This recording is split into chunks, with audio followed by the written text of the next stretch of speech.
अब ये तो आपने देख लिया कि कांग्रेस नेता हरियाणा में हार की वजह खोज रहे हैं, कोई ईवीएम में और कोई हुड्डा में। लेकिन बीजेपी के नेता फिलहाल लगातार तीसरी बार सरकार बनाने की तैयारी में जुटे हुए हैं। आज नायब सिंह सैनी दिल्ली पहुंचे, नरेंद्र मोदी से मिले। इस मीटिंग में अमित शाह, राजनाथ सिंह, जेपी नड्डा और मनोहर लाल खट्टर भी मौजूद थे। प्रधानमंत्री के घर से निकलने के बाद नायब सिंह सैनी ने प्रेसिडेंट द्रौपदी मुर्मू और वाइस प्रेसिडेंट जगदीप धनखड़ से भी मुलाकात की। ये इस बात के संकेत थे कि नायब सिंह एक बार फिर मुख्यमंत्री बनने वाले हैं। शाम को जब सैनी से पूछा गया शपथ ग्रहण समारोह कब होगा, तो उन्होंने सिर्फ इतना कहा, उन्होंने अपनी ड्यूटी पूरी कर दी।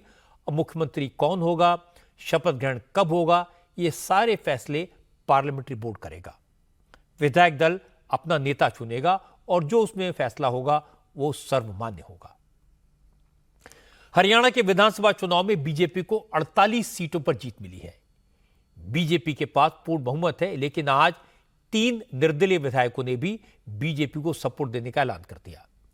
हिसार सीट से जीती इंडस्ट्रियलिस्ट सावित्री जिंदल, सोनीपत डिस्ट्रिक्ट की गन्नौर सीट से जीते देवेंद्र कादयान और झज्जर की बहादुरगढ़ सीट से जीते राजेश जून।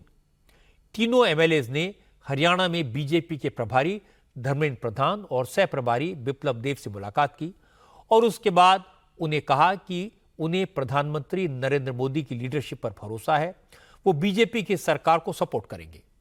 तीनों विधायकों ने कहा उन्होंने समर्थन के बदले कुछ नहीं मांगा, सिर्फ अपने क्षेत्र के विकास के लिए हरियाणा की बीजेपी सरकार को सपोर्ट दिया। मैं तो सिर्फ और सिर्फ हिसार का विकास चाहती हूँ। तो हिसार के विकास के लिए मेरा हिसार बहुत सुंदर और विकसित शहर बने, उसके लिए मैं समर्थन देती हूँ। तो समर्थन देती हैं आप? बिल्कुल, मोदी जी की सरकार को समर्थन देती हूँ, क्योंकि मेरा हिसार बहुत सुंदर और पूरे सब लोग जाने हिसार को बहुत सुंदर बने। ये तो करीब करीब तय है कि नायब सिंह सैनी ही हरियाणा के मुख्यमंत्री बनेंगे। शपथ ग्रहण की तारीख तय होनी है। कहा जा रहा है कि दशहरे को शपथ ग्रहण समारोह होगा।